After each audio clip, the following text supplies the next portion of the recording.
Let's discover together the new beast from Huawei in our review. Package. In the package we have a USB to USB-C cable, a protective cover, Huawei's classic stereo headphones with wired control, and the power adapter that is now a 40 watts unit for even faster charging. Build and ergonomics. The Mate 20 Pro doesn't resemble its predecessor. It is a little similar to the P20 Pro, but otherwise this is a totally redesigned phone. The glass is curved both on the front and rear, leaving an extremely thin metal profile on the sides, where we find the volume rocker and the red power button. The camera module is still positioned in the center and is now enclosed in a square, where we find the 3 sensors and the LED flash.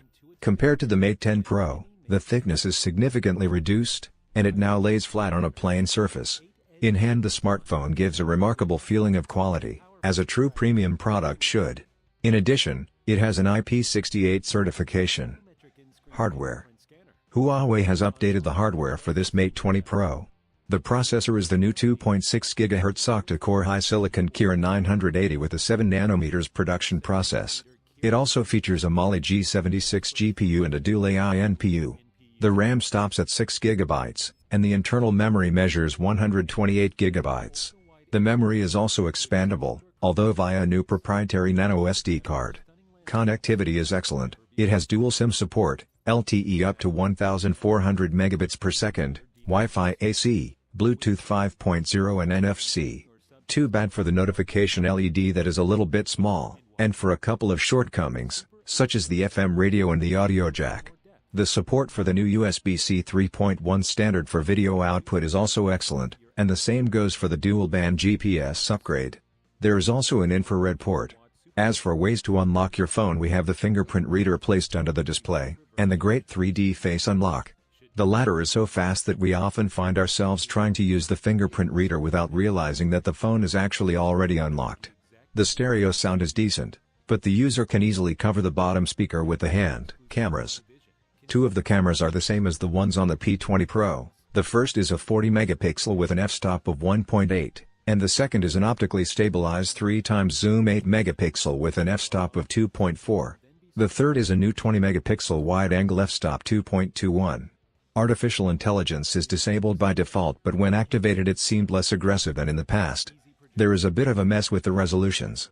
The only way to shoot with all cameras is to set the resolution to 10 megapixel and force the zoom to always do some software interpolation. Conversely, switching to 40 megapixels will only use the main sensor. The blurring effect in portrait mode is very good. Photos with good light are excellent, and have good definition and good color quality. Night mode is also great, and similarly to the P20 Pro it allows you to take photos at night like no other phone. Videos have excellent stabilization and a maximum resolution of 4K at 30 FPS. Sadly, the front camera of 24 megapixel and f-stop 2.0 produces the same unconvincing results as the one on the P20 Pro. The resolution is very high and that brings out much detail, but most of the times images tend to be a bit flat and too bright. Display. The Mate 20 Pro is equipped with an excellent 6.39-inch AMOLED display, slightly curved at the sides and with a QHD Plus resolution, 1440 by 3120 pixels, which can be automatically adjusted by the system. It has the 19:9 format and is ruined at the top by a large notch. The display color can adapt to ambient light, and color calibration as well as brightness are at the top. The screen supports HDR and the always-on display, that shows only the clock and battery life. Pity. Software. The phone runs on Android 9 Pie. It is customized with the MIUI 9 interface. The biggest novelty is the gesture navigation system. Then we also have the possibility to clone apps, hide the notch, and use with one hand.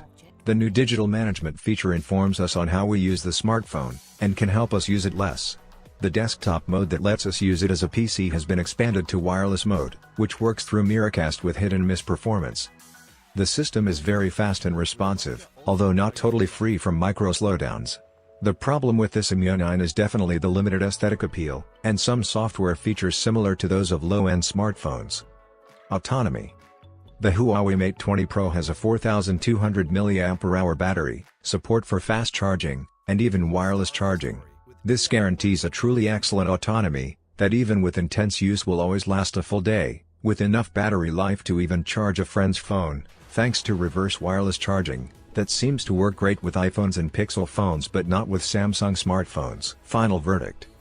The Huawei Mate 20 Pro is a true top of the range. It has great design, premium build quality, fantastic display, excellent cameras and an autonomy at the top of the category. Only the custom software holds back a smartphone otherwise perfect. Then there's the price, a little too daring for some.